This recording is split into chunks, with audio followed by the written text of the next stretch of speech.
నేను రవిశంకర్ వెళ్ళ టిబెటన్ బౌద్ధ గురువు దలైలామా వ్యవహారం భారత్ చైనాల మధ్య మరోసారి వివాదంగా మారింది.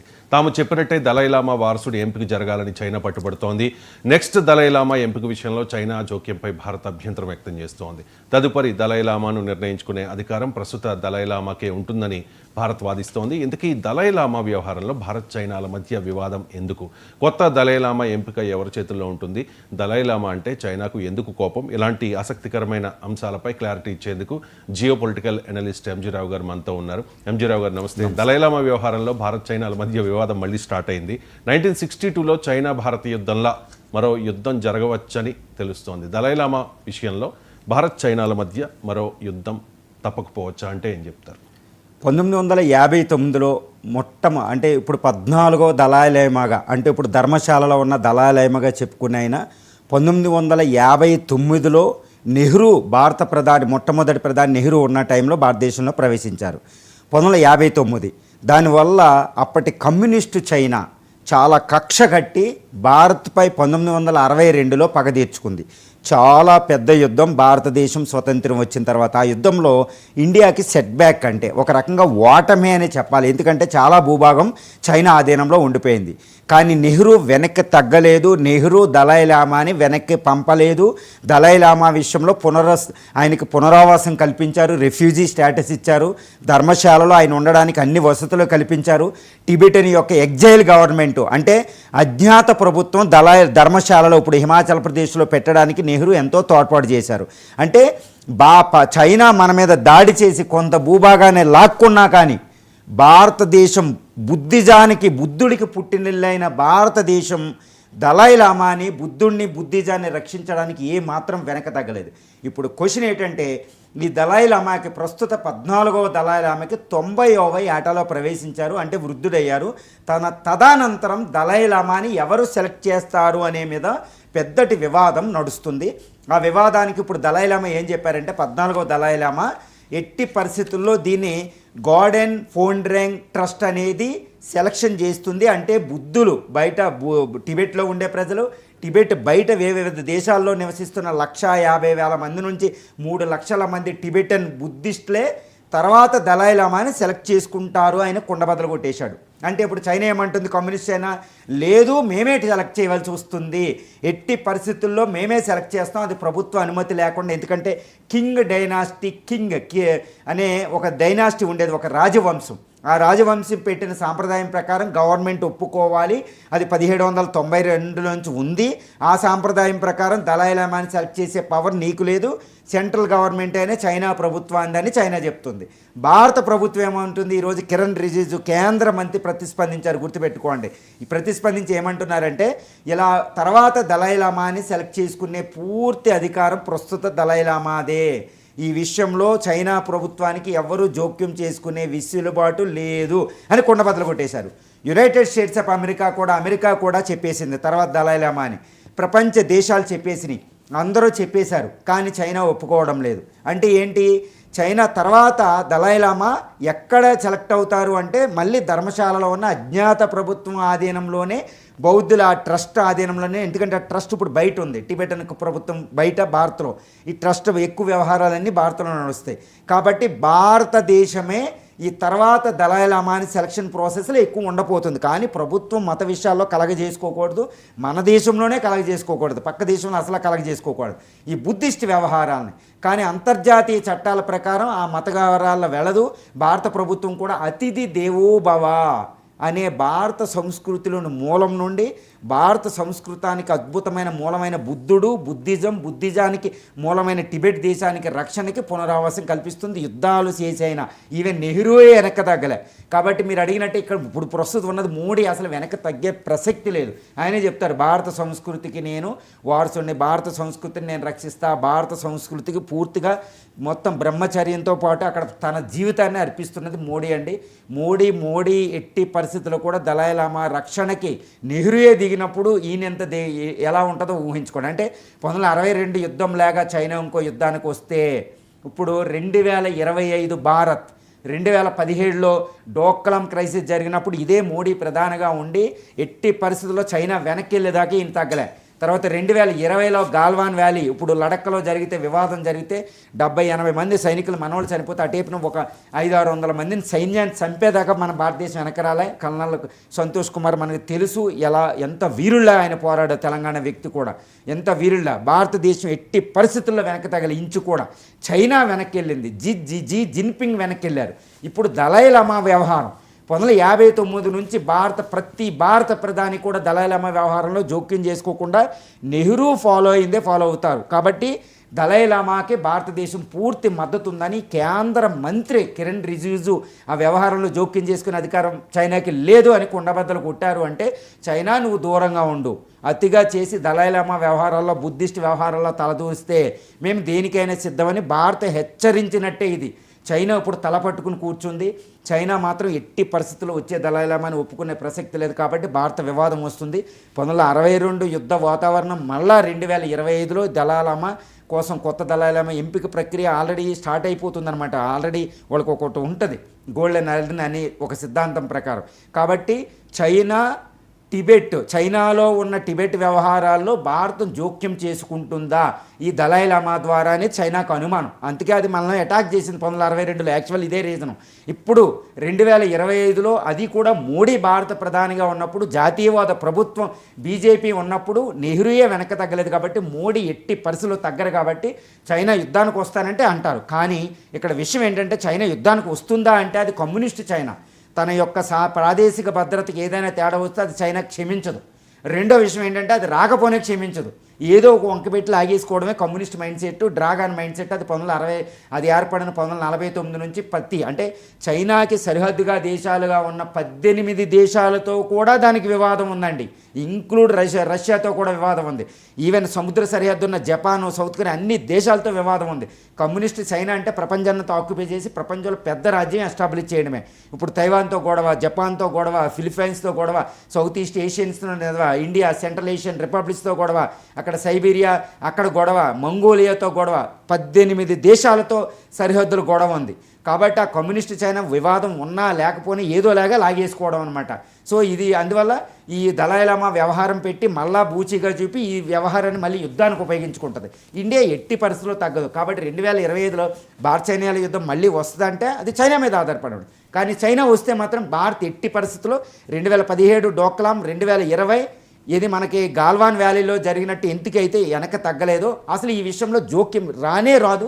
అది ఎప్పుడు కూడా ఒక అసహజమైన విషయం ఏంటంటే ఒక కేంద్ర మంత్రి వ్యవహారం మీద ప్రతిస్పందించి వెంటనే స్టేట్మెంట్ ఇచ్చి చైనా నువ్వు దూరంగా ఉండు, దలైలామా వ్యవహారం దలైలామాకు వదిలే, బుద్ధిస్ట్ వ్యవహారాలు బుద్ధిస్ట్కి వదిలే, టిబెటన్ వ్యవహారాలు నువ్వు తలదూర్చుకో, మత వ్యవహారాల్లో కమ్యూనిస్ట్ చైనాకి భారత్ తీవ్రంగా వార్నింగ్ ఇచ్చినట్టే.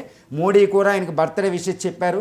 మోడీ స్టేట్మెంట్లో కూడా సహనానికి ప్రతిరూపం, is an epitome of non violence, is an epitome of the patience, is an epitome of the perseverance అనే ఒక అద్భుతమైన స్టేట్మెంట్ ఇచ్చి మోడీ ఆయనకి విషెస్ చెప్పారు. అంటే ఇక్కడ ఏంటంటే దలైలామాను ప్రొటెక్ట్ చేయడానికి, అజ్ఞాత ప్రభుత్వాన్ని, టిబెట్ని రక్షించడానికి, బుద్ధుడు పుట్టిన బుద్ధిజాన్ని రక్షించడానికి, భారత సంస్కృతికి మూలమైన బుద్ధిజాన్ని రక్షించడానికి భారతదేశం ఈరోజు సంసిద్ధమైంది. ఒక అద్భుతం అని చెప్పుకోవచ్చు. యుద్ధానికి చైనా వస్తే రెడీ అని మనం హెచ్చరించినట్టేనండి. 1959లో భారత్కు శరణార్థిగా వచ్చారు దలైలామా. అప్పటి ప్రధాని జవహర్లాల్ నెహ్రూ ఆశ్రయం ఇవ్వడం వల్లే 1962లో భారత్ చైనాల యుద్ధం వచ్చిందని కొంతమంది అంటూ ఉంటారు. నిజమేనా? ఎస్ అండి. 1949లో communist people's republic of communist China ఏర్పడింది. 1947లో భారతదేశానికి స్వతంత్రం వచ్చింది. ఇక్కడ ఒక విషయం ఏంటంటే జవహర్లాల్ నెహ్రూ గారు తన డిస్కవరీ ఆఫ్ ఇండియా అని ఒక బుక్ రాస్తారండి. ఆ బుక్లో చైనా అంటే అమితమైన ప్రేమ నెహ్రూకి. ఇది అందరూ తిడుతూ ఉంటారన్నమాట. నెహ్రూ అంటే చైనాని వేసి దొంగ దెబ్బ తీస్తుంటే కూర్చున్నారని. కానీ ఒక్కటైతే నేను సుస్పష్టంగా చెప్తాను, రెండు ఒక అద్భుతమైన సజీవ సంస్కృతులు, అటు చైనా ఇటు ఇండియా. ప్రపంచంలో 2 సజీవ సంస్కృతులు ఇప్పటికీ ఉన్నాయంటే ఆ 2 ఇండియా చైనాలు మాత్రమే. అంతటి సంస్కృతిని కాదని మనం ఇప్పుడు ఇండియాని చైనా ఎప్పుడు పరిస్థితుల్లో ఓడించలేదు, అదేవిధంగా చైనాని భారత్ ఎప్పుడు ఓడించలేదు. 2 సమఉజ్జీవులు 2 ఈక్వల్గా ఉంటాయి. ఇవి 2 కోఆపరేట్ చేసుకోవాల్సిందే. కొట్టుకుంటే రెండిటికి నాశనమే. ఇది నెహ్రూ పాలసీ. ఎప్పటికైనా 100 సంవత్సరాల తర్వాత 2 కోఆపరేట్ చేసుకోవాల్సిందే. గుర్తుపెట్టుకోవాలి. ప్రస్తుతం తరంతో నెహ్రూ పాలసీని చూడకూడదండి. అది గుర్తుపెట్టుకోవాలి. ఈ నెహ్రూ అక్కడ చైనాలో మావో జడాంగ్తో అద్భుతమైన ఫ్రెండ్షిప్ ఉండేది. చౌ ఎన్లైతో అప్పుడు ఉన్న ప్రధానితో చౌ ఎన్లైతో ఫ్రెండ్షిప్ ఉండేది. చైనాని భద్రతా సమితిలోకి ఎంటర్ చేయడానికి, చైనాని అంతర్జాతీయ సమాజంలో తీసుకురావడానికి కూడా నెహ్రూ ఎంతో హెల్ప్ చేశారు, ఐసోలేటెడ్గా ఉన్న చైనాని. అలాంటి కమ్యూనిస్ట్ చైనాతో ఈయన మంచి స్నేహపూర్వక వాతావరణం ఉండేది. కానీ 1950లో మొదలైన ఈ టిబెటన్ అంటే 1950లో టిబెట్ని అది ఆక్రమించుకుంది ఇండియా, అది చైనా. దాంతో ఇండియా చైనాల మధ్య ఉన్న ఈ బఫర్ జోను ఒక దేశం నశించిపోయి చైనా డైరెక్ట్గా మనకి రెండు అటాచ్ అయిపోయింది. అక్కడ 1959లో అప్పుడు చైనాలో ఇప్పుడు టిబెట్లో ఉన్న టిబెటన్స్ ప్రభువులు ఇప్పుడు దలాయిలామా ఫాలోవర్స్ ఒక అప్రైజింగ్ ఒక మూమెంట్ వచ్చింది. దాంతో 1959లో ప్రస్తుత దలాయిలామా ఇప్పుడు ధర్మశాలలో ఉన్న ఆయన 1959లో ఇండియాకి అజ్ఞాతంగా వచ్చేశారు.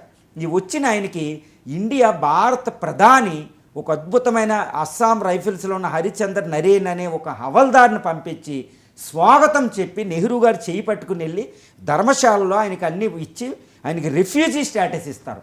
అది ఎంత ధైర్యంతో కూడుకుందంటే, నేను ఒకటే చెప్తున్నానండి, నెహ్రూని అందరూ విమర్శిస్తారు, ఐక్యరాజ్య సమితికి వెళ్ళిపోయారు, ఏది జమ్మూ అండ్ కాశ్మీర్ వివాదంలో లేకపోతే పీఓకే లేదంటారు. కానీ ఆయన ధైర్యం ఇక్కడ చూడండి.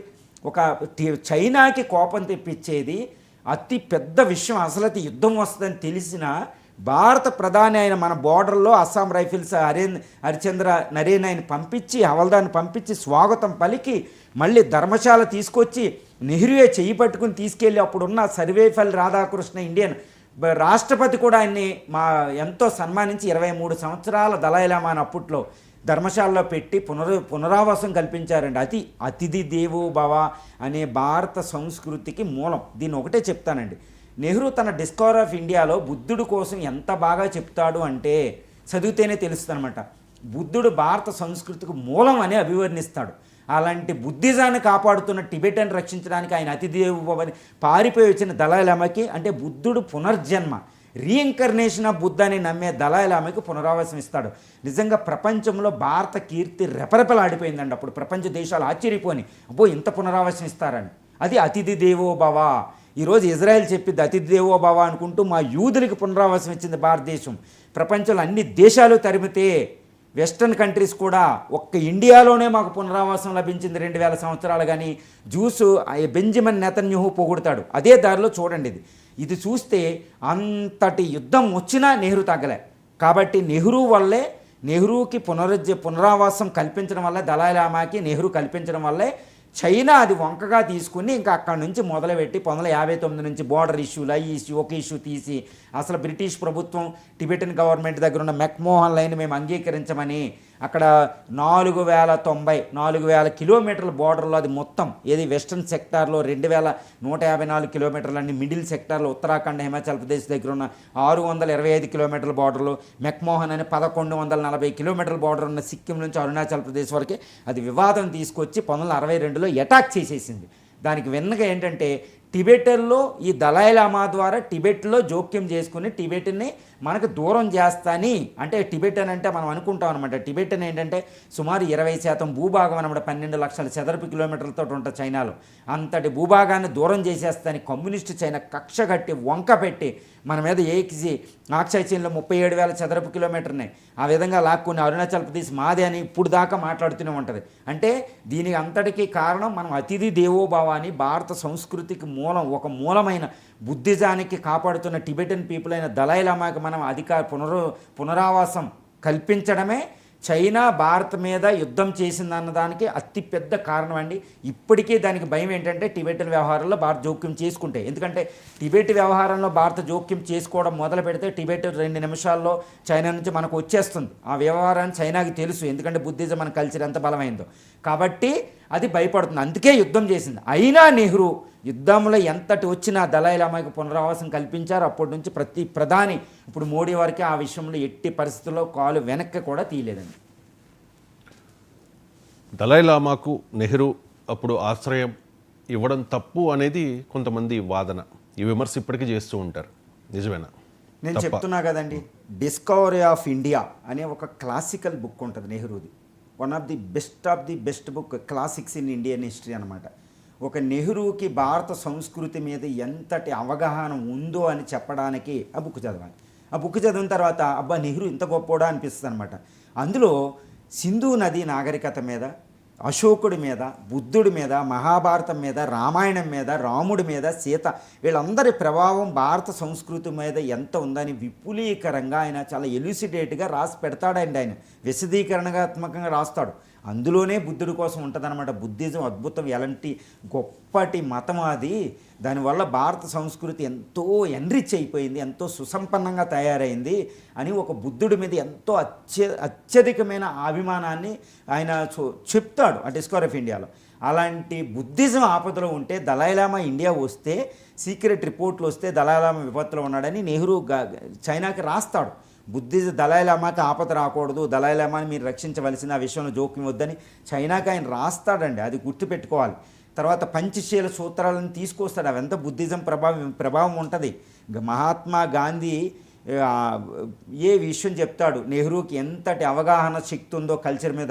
ఆయన ఆధునిక వెస్ట్రన్ సంస్కృతి మీద అవగాహన ఉంటుంది, ఈస్టర్న్ సంస్కృతి కాదు అవగాహన ఉంటుంది. కాబట్టి భారతదేశం ఆధునిక భారతదేశానికి ఒక నిర్మాతగా నెహ్రూ అక్కడ తయారయ్యాడు. అది అంతటి నెహ్రూ కమ్యూనిస్టు చైనాతో దెబ్బలాడడానికి ఒప్పుకోడు.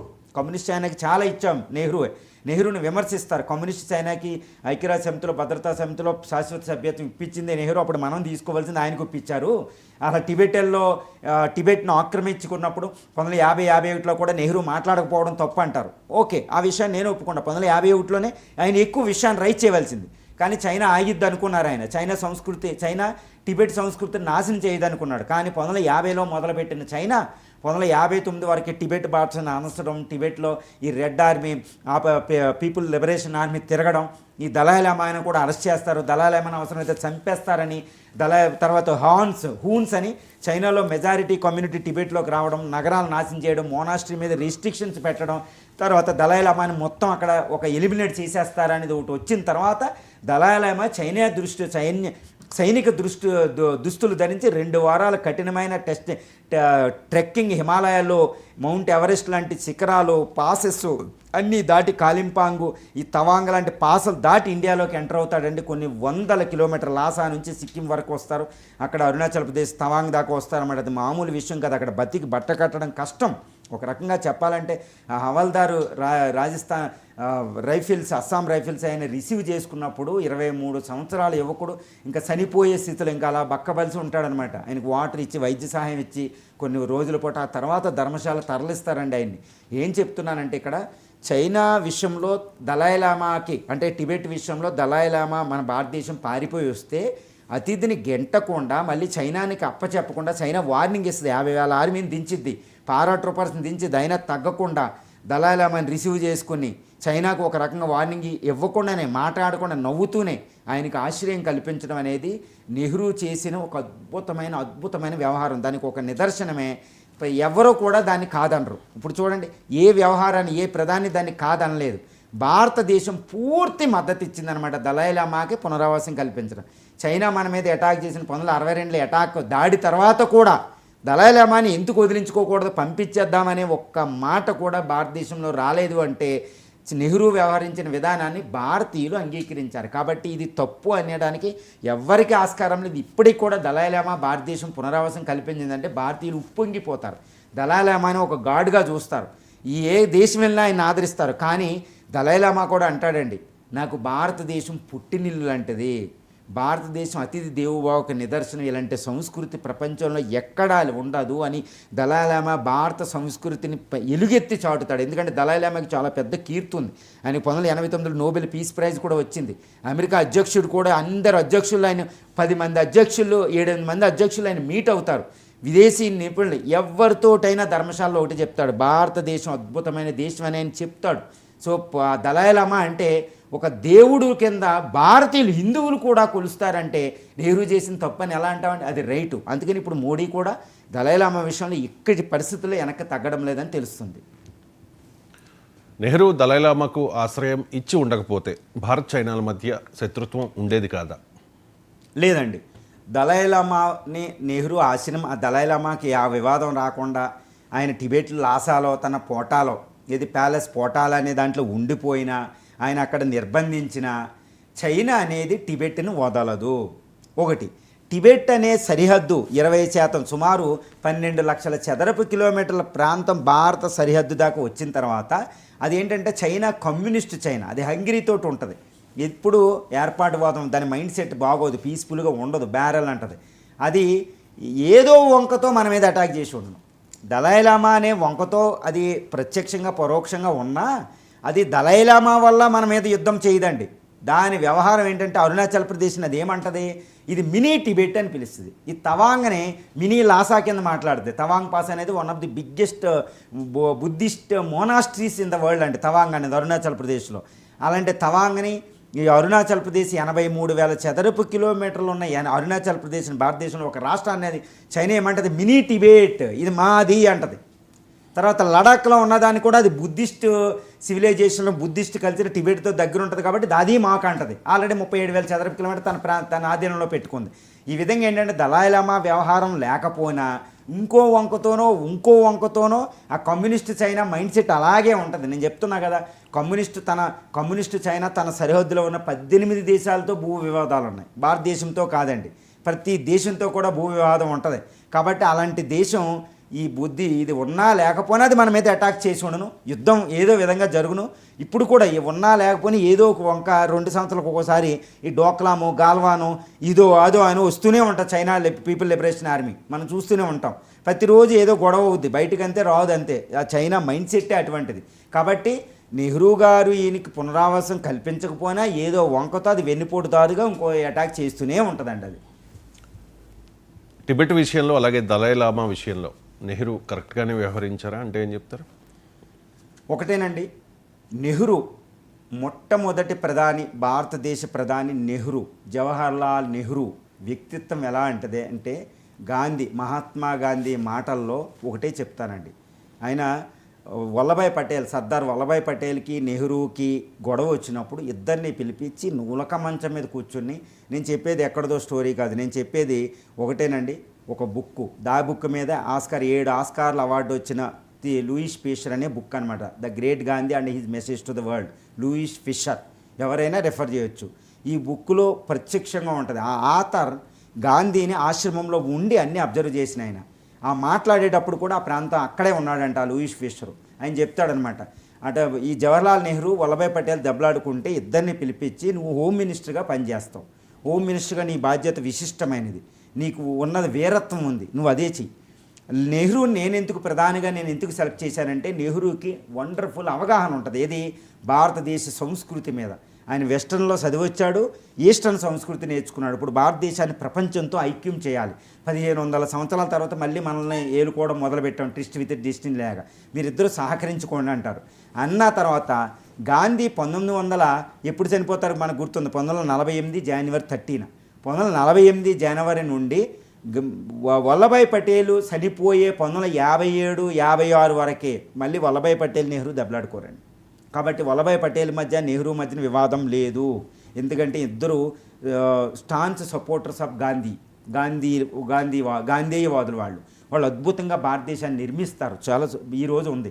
అందువల్ల వల్లభాయ్ పటేల్కి నెహ్రూ మధ్యన ఎటువంటి ప్రాబ్లం లేదు. వాళ్ళు సహకరించుకోవడంలో భారతదేశం మనం ఎలా ఉన్నాం. 562 సంస్థానాలు, నిజాం సంస్థానం లాంటిది జమ్మూ అండ్ కాశ్మీర్ లోపల పెట్టి వాళ్ళు ఎలా చేయాలో వాళ్ళు వ్యూహాత్మకంగా ముందుకెళ్ళిపోయారు. భారతదేశాన్ని అద్భుతంగా నిర్మించారు వాళ్ళు.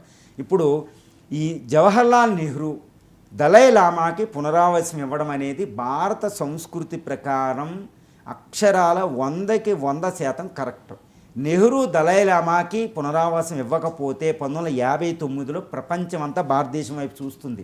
మీకు ఒకటండి, ఇప్పుడు భారతదేశాన్ని ప్రపంచంలో 4వ అతిపెద్ద ఆర్థిక వ్యవస్థ అయినా 1947లో భారతదేశం స్వతంత్రం వచ్చిన తర్వాత ఇప్పటికంటే ఎక్కువ కీర్తి భారతదేశానికి అప్పట్లో ఉంది. దానికి ఒక ఎగ్జాంపుల్ కూడా నేను చెప్తాను.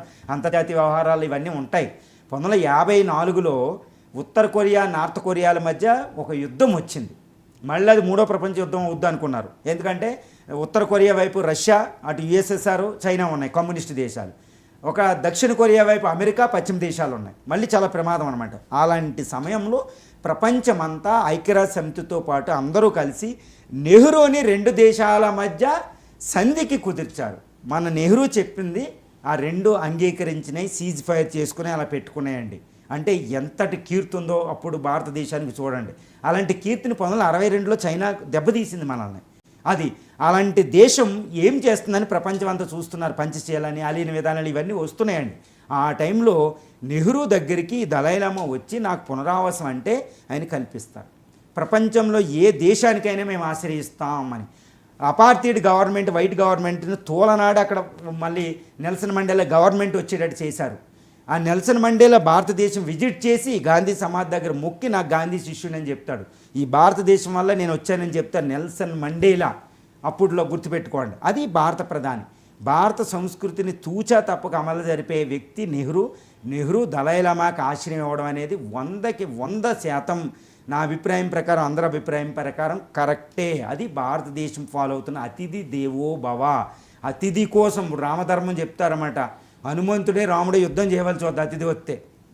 కృష్ణ అర్జునులే యుద్ధం చేయవలసి వస్తుంది. గుర్తుపెట్టుకోవాలి. హనుమంతుడే రామనామంతో యుద్ధం చేస్తాడండి. అతిథి దేవో భవకి అది ఇవ్వాలి. లేకపోతే రాముడు భక్తుడని హనుమంతుడు అనిపించుకోడు. అది మనం గుర్తుపెట్టుకోవాలి. సాక్షాత్తు పురుషోత్తముడే అతిథిగా వచ్చిన, అంటే ఎలా కిడ్నాప్ చేయించి వచ్చిన ఒలింపియా అనే అలెగ్జాండర్ మదర్నే గౌరవించి పంపుతాడు. పట్టు బట్టలు అన్నీ ఇచ్చి. అది భారత సంస్కృతి. అతిథి దేవోభవ. ఎవరికైనా ఆశ్రయం అవుతుంది. కొన్ని కోట్ల మంది భారతదేశం వచ్చి ఇక్కడ స్థిరవాసం ఏర్పరచుకున్నారు. సో ఇది భారతదేశ సంస్కృతి ప్రకారం నెహ్రూ ఇవ్వడం అనేది 100కి 1000 లక్ష రెట్లు అన్ని రెట్ల ప్రకారం కరెక్టేనండి. ఎంజీ రావు గారు, నెహ్రూ అప్పుడు దలైలామాకు ఆశ్రయం ఇచ్చారు. ఆ తర్వాత వచ్చిన ప్రధానులు కూడా దలైలామాకు ఆశ్రయాన్ని కొనసాగిస్తూ ఉన్నారు. నెహ్రూ విధానాన్ని అనుసరిస్తూ ఉన్నారు. ఇప్పుడు మోదీ కూడా అదే చేస్తూ ఉన్నారు. కారణం ఏంటి? దీని అర్థం ఏంటి? సింపుల్ అండి. నెహ్రూ టు మోడీ. నెహ్రూ నుండి మోడీ వరకు పనిచేసిన 14వ ప్రధాని అంటారు. అంటే 1947 నుండి 1959లో నెహ్రూ టైం నుంచి దలైలామా వచ్చినప్పటి నుండి ఇప్పటి వరకు 14 మంది ప్రధానులుగా పనిచేశారు. 14 మంది వ్యక్తులు, ఎంతమంది అయినా. అంటే గత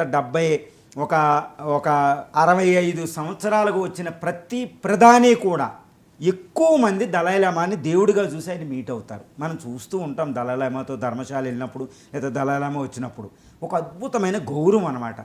ఎప్పుడూ కూడా 1959లో ఆయన సుమారు మార్చిలో వచ్చిన దలైలామాని ఎప్పుడైనా మనం వెనక పంపిద్దామా అనే చర్చ ఏ ప్రభుత్వం వచ్చినా, ఏ గవర్నమెంట్ వచ్చినా, ఏ ప్రధాని వచ్చినా, ఏ పార్టీ అధికారంలోకి వచ్చినా జరగలేదు. ఇంక్లూడ్ జనతా ప్రభుత్వం గవర్నమెంట్లో కూడా ఇది జరగలేదు. కమ్యూనిస్టులు పార్టిసిపేట్ చేసినప్పుడు కూడా ఇది జరగలేదు. ఎందుకంటే కమ్యూనిస్ట్ పార్టీలు అప్పుడప్పుడు చైనా సపోర్ట్ చేసిన ఆరోపణలు వస్తూ ఉంటాయి. వాళ్ళు కూడా వివాదం ఎప్పుడు తీయలేదంటే దలైలామాకి ఎంత యాక్సెప్టెన్స్ భారతదేశంలో ఉందో మనకు అర్థమవుతుంది. నెహ్రూ నుంచి మోడీ వరకు. మోడీ అయితే ఇక భారత సంస్కృతి అంటే ఆయన తనివి తీర పులకించిపోతూ ఉంటాడు. మోడీ గారు, నరేంద్ర మోడీ గారు ఈయన ఎంత అద్భుతంగా చూసుకుంటారు. ఆయన మీట్ అయిన సందర్భాలు ఆయన మోడీ గారు ఒక ఆర్ఎస్ఎస్ ప్రచారకగా భారతదేశం అంతా పయనించేటప్పుడు కూడా ధర్మశాల వెళ్ళి దలైలామాని కలిసిన సందర్భం ఉంది. ఇప్పుడు ఆయన భారత ప్రధాని. అంటే నెహ్రూ ఎలా అయితే తీసుకున్నారు నిర్ణయాన్ని ప్రతి ప్రధాని అంగీకరించారు. ఇప్పుడు మోడీ కూడా పూర్తి స్థాయిగా అంగీకరిస్తున్నారు. ప్రభుత్వం మద్దతు కూడా తెలిపే అవకాశం ఉంది. కాబట్టి దీని అర్థమని మీరు అడిగితే భారత సంస్కృతి ప్రకారం ప్రతి ప్రధాని పనిచేస్తున్నారు. భారత సంస్కృతికి ఎంత విలువ భారత ప్రధానులు ఇస్తున్నారు, ఏ ప్రభుత్వం వచ్చినా ఇస్తున్నారు. ఏ ప్రభుత్వం వచ్చినా భారత ప్రజలు మనోభావాలకు అనుకూలంగా దలైలామాని ఇండియాలో ఉండడాన్ని ప్రతి ప్రధాని వ్యవహరిస్తున్నారని దీని అర్థం. అంటే భారత సంస్కృతికి మూలమైన అతిథి దేవో భవ, ఒకే తత్వమసి, ఋగ్వేదాలు, ఈ వేదాల కాలం, బుద్ధిజం చేసిన కృషి 563లో పుట్టి, లుంబినిలో పుట్టి, కుషీనగర్ 480 వరకు ఆయన జీవించిన కాలం, బుద్ధుడు భారత సంస్కృతికి చేసిన కృషి, అంబేద్కర్ రాజ్యాంగంలో ఈరోజు భారత సంస్కృతి కోసం మాట్లాడితే రాజ్యాంగం అంటే బుద్ధుడు ఉన్నాడు అన్నట్టు అనిపిస్తుంది అన్నమాట ఈ రిజర్వేషన్ ప్రాసెస్.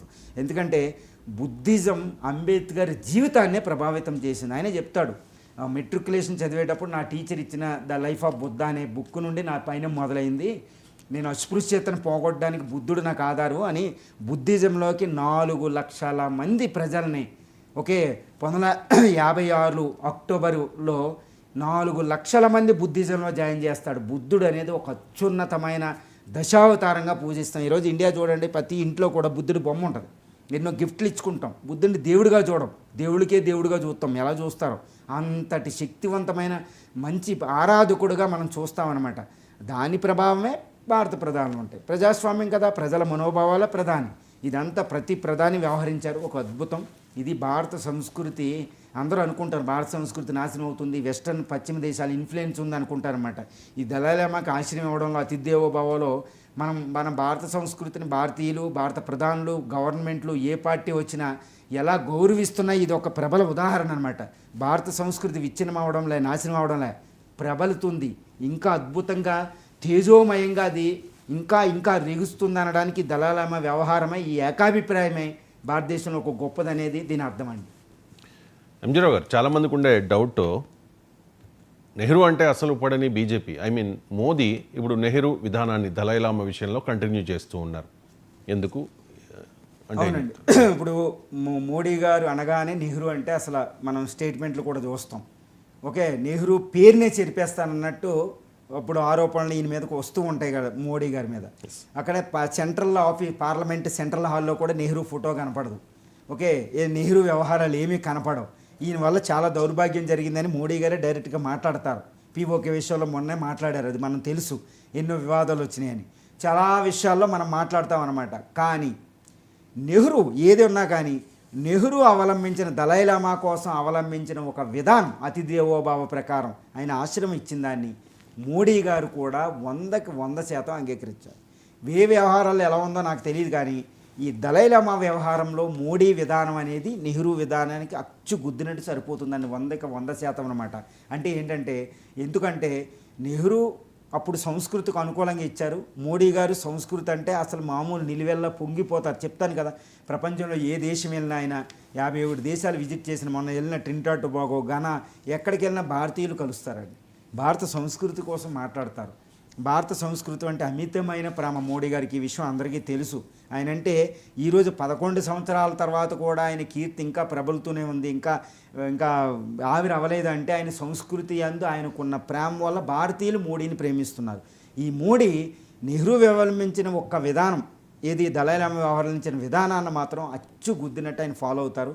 ఎందుకంటే ఈయన కూడా సంస్కృతిని గౌరవించే వ్యక్తి కాబట్టి. అతిథి దేవోభవ, తత్వమసి, వేదాలు, ఒకే ఉపనిషత్తుల సారాలు అన్నీ చాలా అవగాహనతో ఉన్నదే మన మోడీ.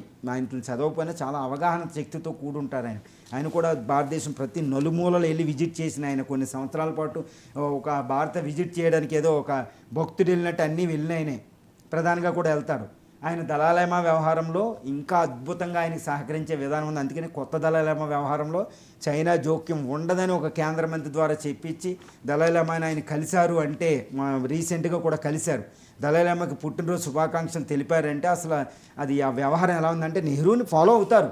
ఇది భారతదేశం ఆయన వ్యవహారంలో ఆయన ఫాలో అవుతారనేది మనకి ఇక్కడ అర్థమవుతుంది. రైట్ అండి. ఎంజీరావు గారు, చిన్న బ్రేక్ తీసుకుందాం. బ్రేక్ తర్వాత